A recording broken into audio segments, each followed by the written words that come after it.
Сайн байцгаана уу хүүхдүүдээ. Өнөөдөр багш нь 3 дугаар ангийн математик хичээлээр хугацааг хэмжих тухай үзэж ярилцсанаа. За хичээл эхлэхээс өмнө бүгдээр анхааралтай сонсоод багшийнхаа асуултанд хариулна шүү. За бүх хүүхэд гэртээ байгаа ханыхаа цагийг ажиглаад хараарай. Яг одоо хэдэн цаг хэдэн минут болж байна вэ? За сайн байна. За ихэнх хүүхдүүд цагаа зөв хэлж зөв хариулж байна. За ганц нэг хүүхэд цагаа хэлж чадахгүй юм тийм ээ. Тэгэхээр багшийнхаа өнөөдөр энэ хичээлийг үзэж дууссан дараа бүх хүүхэд цаг хэдэн цаг болж байгааг хэлж сурнаа. За тэгвэл өнөөдрийнхөө үзэх хичээлтэй холбоотой багш нь мэдээлэл өгье. За бид өнгөрсөн одоо ирээдүй үйл явдлуудыг эренбэлж дараалахын тулд цагийг ашигладаг. Хүмүүс хугацааг хэмжихийн тулд ханын болон бугын цаг, элсэн цаг гэх мэт олон багш төхөөрөмж ашигладаг. За тэгвэл эртээр үед хүмүүс яаж цаг хугацааг баримжаалдаг гэсэн болоо? Та нар юу гэж бодож байна?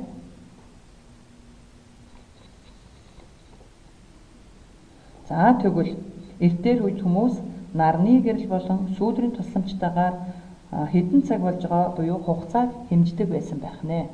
За тэгвэл орчин үед бидний түгээмэл хэрэгэлдэг ихэнх цаг нь дижитал болон аналог хэмээх хоёр төрөлд хуваагддаг байх нэ. За аналог цаг. За аналог цаг маань айл бохинд байдаг. За аналог цагны жижиг зүүн цаг хэд, урт зүүн минутыг. За улаан өнгөтэй өөр өнгөтэй улаан өнгөтэй зүүн секундыг заадаг байхнаа. За тэгвэл дижитал цаг гэдэг нь цаган дээр цаг, минут, секунд зэрэг хугацааны үндсэн нэгжүүд нь тоогоор дүрслэгдсэн байдаг байх нэ. За тэгвэл бүгдээрээ аналог цагийн тухай авч үзье. Аналог цаг бол бүх айлд байдаг. За аналог цагны энэ жижиг хар зурааснаас дараагийн хар зураас хүртэл 1 минутыг илэрхийлдэг байна. За бүгдээрээ тэгвэл 12-оос 1 хүртэл энд хэдэн минут байгааг багштайгаа зөв тоолъё. За 1 2 3 4 5. За 12-оос 1 хүртэл энд 5 минут байгаа юм байна тийм ээ. За тэгвэл бүгдээрээ 5 5-аар багцлаад тоолоод явъя.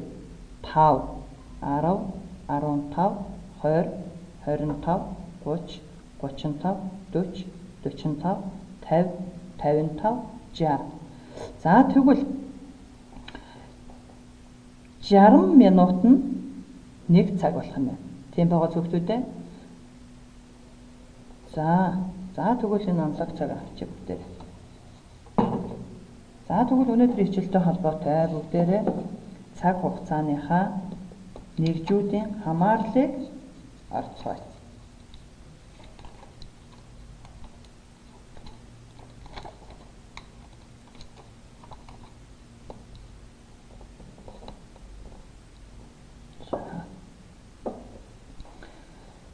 За хугацааны нэгжүүдийн хамаарал. 100 жил. За 1 жил нь 12 сартай тэнцэнэ.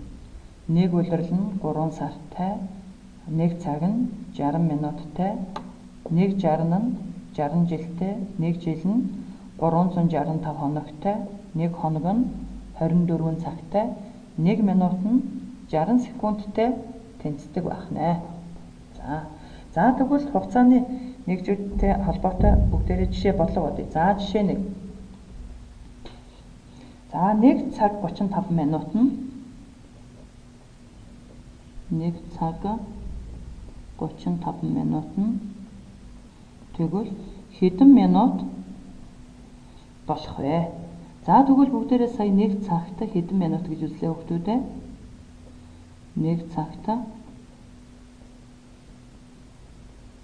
60 минут гэсэн. За тэгвэл 1 цаг 60 минут байдаг юм бол одоо 60 минутын дээрээ 35 минутаа нэмээд 95 минут. За тэгвэл 1 цаг 35 минут маань минутаар шилжихээр 95 минут болох юм байна. За 2 дугаар жишээ. За бүгдээрээ тэгвэл 73 минутыг 73 минутыг цаг минутаар шилжүүлээ хүүхдүүдээ. За мөн адил 1 цагт 60 минут тогтдгийн бол 73 минутаас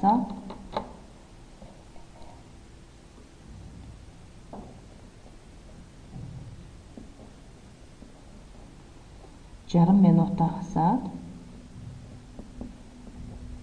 13 минут. За 1 цаг гэж шүү дээ. Тэгэхээр 60 минут чинь 1 цаг юм чинь 1 цаг 13 минут. За өөр ямар жишээ? За 2 жил 7 сар нь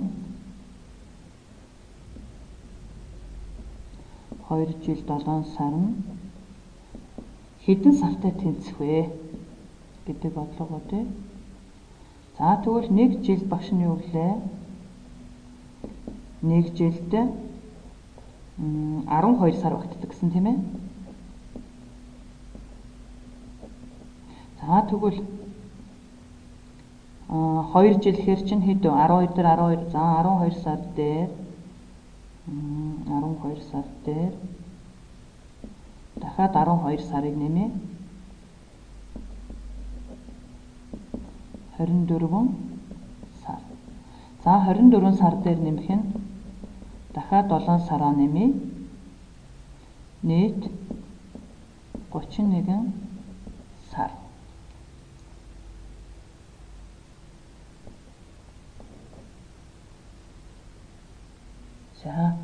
За тэгвэл бүгдээрээ багшаагаа дураагаад дараагийн бодлого бодъё.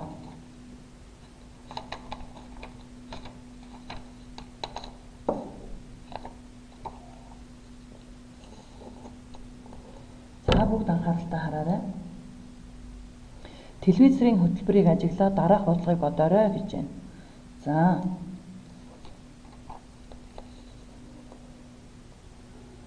Туяагийн хичээл 13 цагт тарна. Туяагийн хичээл 13 цагт 10 минут дутуу байхад эхлээд 240 минут үргэлжилдэг. Тэр хэдэн цагт хичээлсэн бэ? Мөн хэдэн цагт тарсан бэ? За нэгдүгээр бодлого. За мэдээж 13 цагт 10 минут дутуу байхад хичээл нь эхэлсэн юм байна. Тэгэхээр 13 цагаас 10 минутын өмнө тэгэхээр 12 цаг 50 минутанд тийм ээ. 12 цаг 50 минутанд туяагийн хичээл эхэлсэн. Тэр 240 минут үргэлжилдэг гинэ хүүхдүүд ээ. За тэгвэл цөмөөрөө 240 минутаа цаг руу шилжүүлээ. За мэдээж 1 цагт 60 минут байдаг тийм ээ. Тэгвэл бүгдээрээ 240 минутаа 60-аа хуваагаад өгч. Тэнцүү 4 цаг. 4 цаг. За энэ 4 цаг. За энэ 4 цаг маань юу вэ хүүхдүүд ээ? Туяагийн хичээлсэн цаг гарч байна тийм ээ. За туяагийн хичээлсэн цаг гарч байна. За тэгвэл одоо туяа хэдэн цагт тарсан бэ гэдгийг олъё цөмөөрөө. За 12 цаг 50 минутанд хичээл нь эхэлсэн бол за хичээлсэн 4 цагаа нэмчи хүүхдүүдээ. За багш нь багнаа бичиглээ. Минутын дор минут 5 цаг. За 16 цаг 50 минутанд тарсан. 16 цаг 50 минутанд тарсан. За багштайгаа таарч гин үү?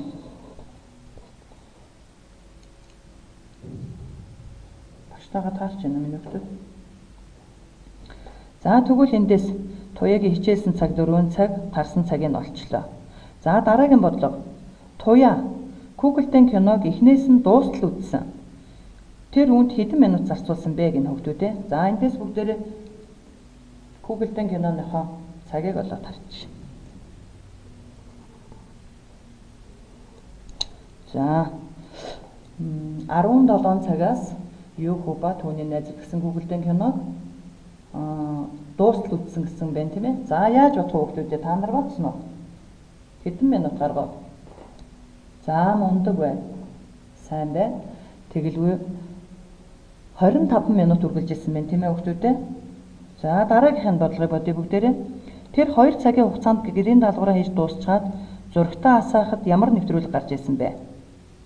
За мэдээж Google-ийн киногоо 17 цаг 25 минутанд үзэж дуусгасан байгаа шүү дээ. За тэгвэл 2 цагийн дараа гэхээр 17 цаг 25-аас 18 цаг 25, 19 25. За тэгвэл 19 цаг 25 минутанд зурагтаа асаасан байна. За тэр үед ямар нэвтрүүлэг гарч ирснийг харъя бүгдээрээ.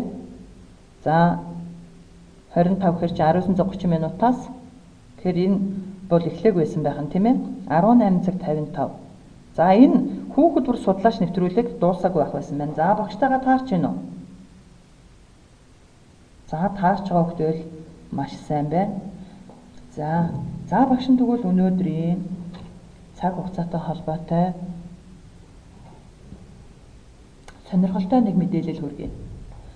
За хулгам 3 жил, дахиа 10 жил, муур 21 жил, адуу 40 жил, алтан загас 49 жил, заан 70 жил, аврах том яст мэлхий 150 жил, халим 200 жил хүртэл насалдгийн байна хүүхдүүдээ.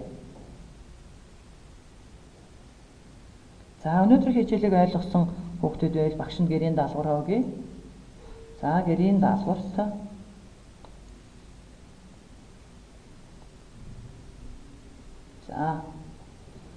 За адил цаг зааж буй цагуудыг хооронд нь холбоно. За тэгж холбочхоод цаг тус бүрийг 3 янзаар хэлж сурах юм байна. За жишээлбэл багш нь эхний жишээг хэлье.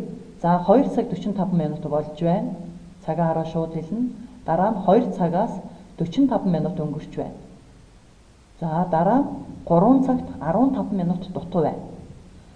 За яг энэтэй адилхан даалгавар байна. За багш нь эхний нэгдүгээр жишээг бүгдээрээ багштайгаа хамжаад хий. За энэ 7 цаг 8 минут болж байна. За холбох нь тийм ээ эхлээд энэ энэтэй холбогдно. За дараагийнх нь 7 цагаас 8 минут өнгөрч байна. За дараагийнх нь 8 цагаас 52 минут дутуу байна. За гэх мэтчлэн дараах даалгаврыг гэртээ гүйцэтгээрэй. Анхааралтай оролцсон хүүхдүүддээ баярлалаа.